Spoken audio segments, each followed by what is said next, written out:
Hall for leaving my niece an inheritance but not my nephew? I was diagnosed with a terminal illness a few months ago. It's not a matter of if, but when, and the best estimate is that I have in the neighborhood of 1 to 2 years. I'm dealing with it. I've had a good life and no regrets. Part of dealing with it is getting my affairs in order before I leave the stage. My sister has 2 children, 13 female and 5 male. The 13-year-old is from her previous relationship, the 5-year-old from her current husband. My niece's father skipped out on them and my sister had a rough time of it, so I helped them out early on. Her husband is well off, so they're set now. But it's become very obvious to me over the years that he wishes my niece weren't in their lives. They don't exactly neglect her, but she's left out of a lot. And it's very obvious even to our parents that my nephew is heavily favored. I've talked to my sister about it at various points, but she's in denial, and I don't think would ever have the courage to stand up to her husband. I've tried to make it up to my niece in quiet ways, but I know it still hurts and I worry about her. I made some very fortunate business moves early on and I'm now sitting on a large chunk of change and a retirement fund that I will not live to use. My sister has made no plans for my niece's college or anything else, but the girl is incredibly smart and hardworking in school, and she deserves a chance to make the most of herself. It's my intention to have everything put in trust for her after my death, managed by my executor until she's 25 so that her parents can't touch it. She can have money for school, and some time to mature before being fully in control. My nephew already has a trust fund from his father, so he doesn't need the money. Ironically, this would put her in a better financial position than the rest of the family, but I think that's just as at this point considering how much she's put up with and missed out on. I sat down with my parents and sister to lay out my plans and end-of-life wishes, and my sister is deeply offended that I'm excluding her and my nephew. She thinks I should leave the money to her to split between them or set up equal trusts for the kids. My father loathes brother-in-law and said he agrees with me not letting him or my sister near the trust, but I could leave my nephew something to save face. My mother is too distraught to have an opinion right now. Brother-in-law made a joke later about contesting the will, and my sister isn't speaking to me. I feel like I have more responsibility to look after my niece since no one else is, while her brother will be okay. I love my nephew too and don't want him to feel bad when he's older. I've planned to leave him some non-monetary items. Am I the a-hole? Now for the top comments before reading the update. Not the a-hole, but I would see a lawyer. I've heard too many times where people mentioned leaving the other person a nominal amount of $5,000 so that they can't contest the will. Granted, my expertise is coming from Better Call Saul and a few other shows, but I'd still check. The laws governing disinheriting someone vary. It could be you have to explicitly name them and state you are disinheriting them, or you have to give a token amount to demonstrate they weren't accidentally forgotten. Same thing with introducing a do not contest clause. OP needs to check with their lawyer and be careful with a will if they want the money to go to the niece as desired. OP actually needs to check with a lawyer at 100%, but in general, disinheriting somebody means like your spouse or child. Not an a-hole at all, but agree with your father. Maybe leaving a token something so your nephew isn't left feeling the way your niece does, that you didn't value him at all. But agree that the majority is left to your niece to ensure she gets the same leg up as your nephew. And make sure that you have it locked right that there can be no contest, and they should think long and hard about it if they want any sort of relationship with her daughter. But also leave a letter for your nephew explaining your rationale that he can read as an adult. It's your money and you leave how you see fit. I've planned to leave him some items from my grandfather as well as some of my collections which do have value, but I think he'd enjoy having the actual items more since he always wants to see them when he comes over. I would go ahead and create your niece's trust, with you as trustee and name a successor into creating documents, while you are alive, and move most of your assets to it, and then just leave a small estate in case brother-in-law's joke is not really a joke. Talk to a lawyer to confirm and create it soundly, but that will likely help assure your wishes are followed. Brother-in-law made a joke later about contesting the will. I would flip out if anyone did that to me. It's even worse if I had an estimated 1 to 2 years left. Now for the update. First, thank you for the kind condolences. It's never an easy thing to face, but there are worse things that can happen and I've already been more fortunate than most. As everyone has suggested, I do have a good lawyer and financial planner working on this, as well as a trusted friend in estate planning who will be my executor, so that this remains as far outside of family politics as possible. I do like the idea, as someone suggested, of leaving enough for university tuition locked down for my nephew, just in case his father is being dishonest about the trust, so I will discuss that with the professionals. I'm also leaving him some items of actual value, which I suppose he could sell if he chose.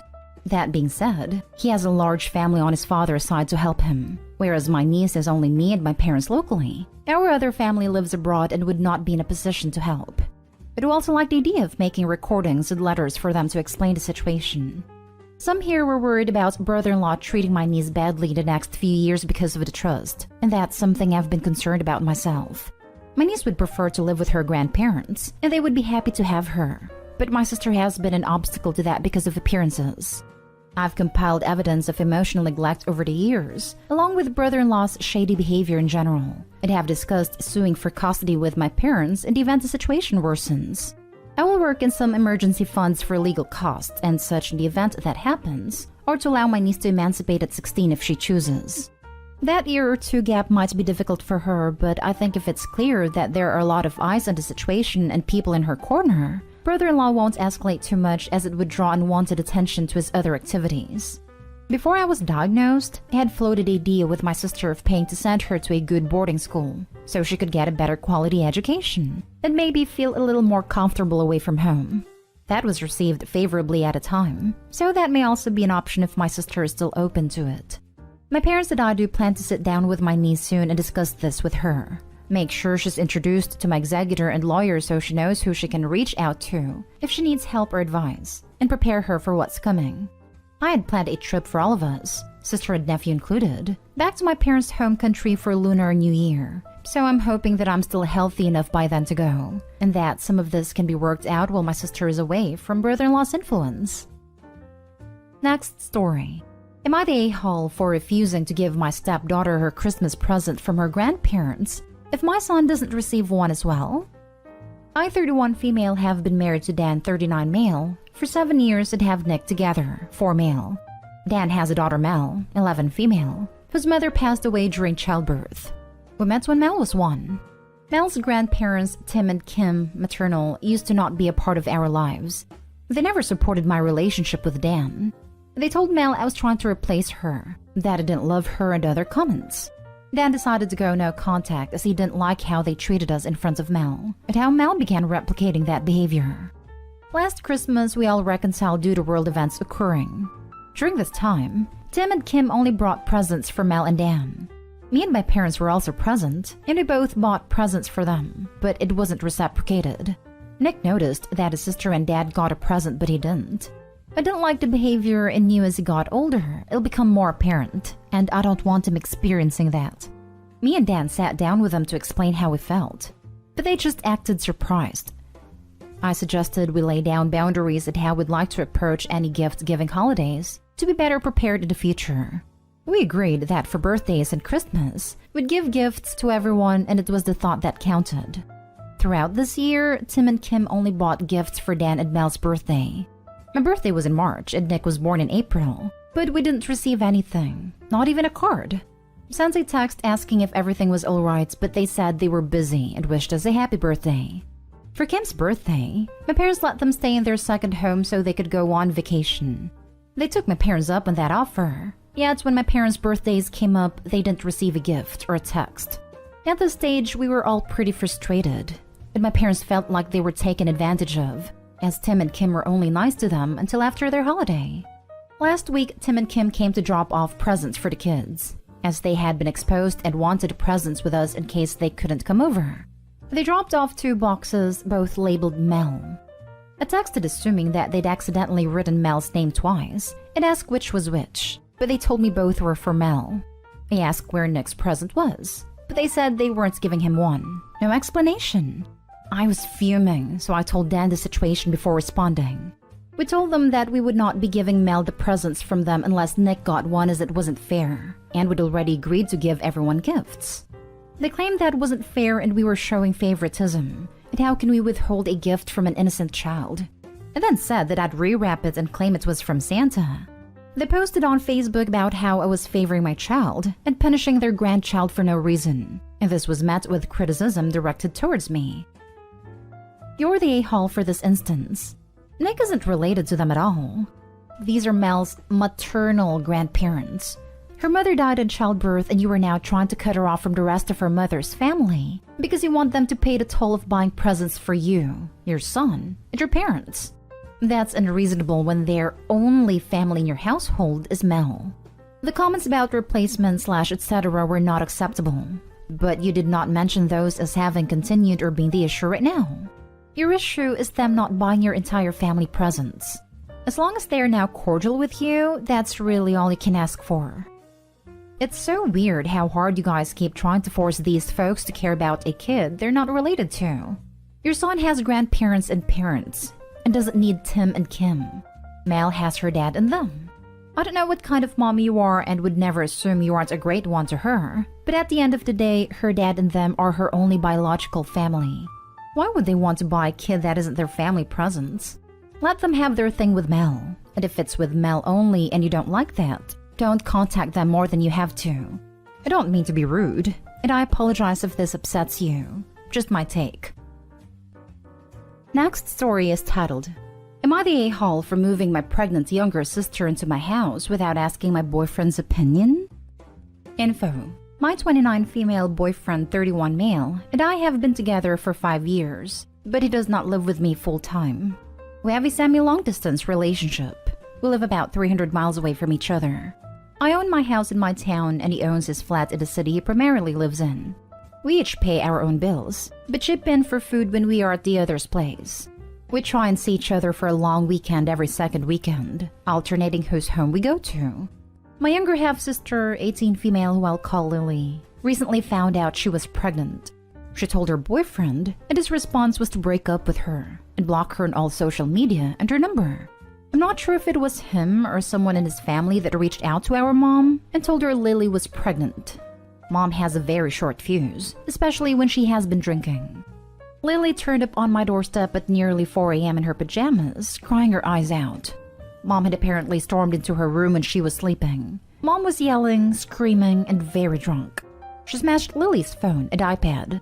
Lily managed to grab her shoes and get out of the house, walking the 4 miles to my house. I live closer than our other siblings. At the time, I sent my boyfriend a text saying, "Stuff has gone down. Lily's at mine." When he woke up, I got a response saying, "Okay, talk later." In the morning, I rang my younger brother and we both went over to Mom's house. She was unconscious, breathing I checked, on the sofa.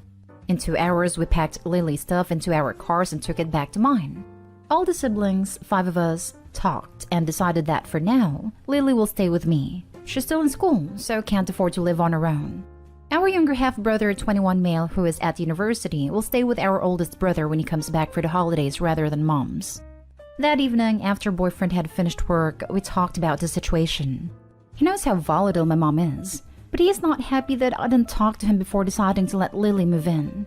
He's now saying that he isn't coming to mine over Christmas. He was meant to come down today and stay over Christmas and New Year. His family lives near me, so he would see his family, not just me. He has decided that he's staying with his mother as he doesn't feel welcome at mine anymore. I've had a call from his mother asking what happened, and she said I was disrespectful to my boyfriend and she expected better of me. Am I the a-hole for not talking to my boyfriend before deciding to let my pregnant younger half-sister move in with me? Now for the comments. Not the a-hole. You do not live together. And I would have hoped you would be compassionate enough to understand your sister needs help, and that this will likely not be a permanent situation. Visiting family but not visiting you is childish behavior. I'd take these few days to really think about how his behavior makes you feel. Good for you for taking care of your sister and removing her and her child from a potentially dangerous situation. Thank you. Not the a-hole. It's your house and you two don't even really live together. If I got a text from someone saying I expect better, I'd probably go haywire. Until she said that, I didn't think I had done anything wrong. You didn't do anything wrong. Time to dump him and get a better boyfriend who would be supportive of you. Now for the last story. Am I the a-hole for making my relative pay for his uninvited guests' dinner? I recently graduated from college, and to celebrate this accomplishment, my family and I chipped in to have a buffet for my immediate family and some extended relatives and my godmother, also a distant relative, on a very nice restaurant. It's not exactly cheap, so everything is accounted for. and we informed them that those who are invited are the only ones who can eat. On the day of the celebration, to our surprise, my godmother brought in 3 co-workers of hers. They are total strangers to me. My dad said he would just pay for the surprise guests, but I put my foot down on it and pulled my godmother aside and told her she would have to pay for the guests she brought, because we only have the budget for the people we originally invited. She told me to consider it, and that this is a celebration. No need to be cheap about it. I firmly told her no, and that she would either have to leave or pay for them. She replied, okay, fine. After the 3 hours buffet, when it is time for billing, I specifically told the waiter to only count the original number of guests we reserved, and the 3 extras will be on a separate payment. My godmother was furious that we didn't relent and pay for her co-workers. She started ranting about it, but my dad told me and my mom to go home and he will deal with my godmother. After that incident, my phone was blown with text from my godmother who told me I embarrassed her in front of her co-workers. Turns out her co-workers ended up paying for themselves, even if my dad offered to pay for them. He guessed that the co-workers of hers didn't want to make the situation become more awkward, and it isn't a big deal for them. But my godmother was furious, and told me that paying for her friend's dinner was nothing compared to the gifts she gave me since I was a little baby. Am I the a-hole for doing this? Not the a-hole. Who the heck brings strangers to a relative celebration? Your godmother was beyond tacky for thinking this was okay. Tacky times 10. I would never invite her to another gathering ever again. After working in hospitality and hosting events, this is my ultimate pet peeve. This woman invited 3 extra uninvited people and demanded that the host pay for them. In essence, she wanted the guest of honor to be out of pocket for 3 randos. She embarrassed herself, and I hope her co-workers told her off for putting everyone, them included, in a tacky tango. I don't argue. I speak my piece, then ghost. Her rants would have been insane because she would be blocked until she simmered down, apologizes, and proves she can manage to not act like an a-hole.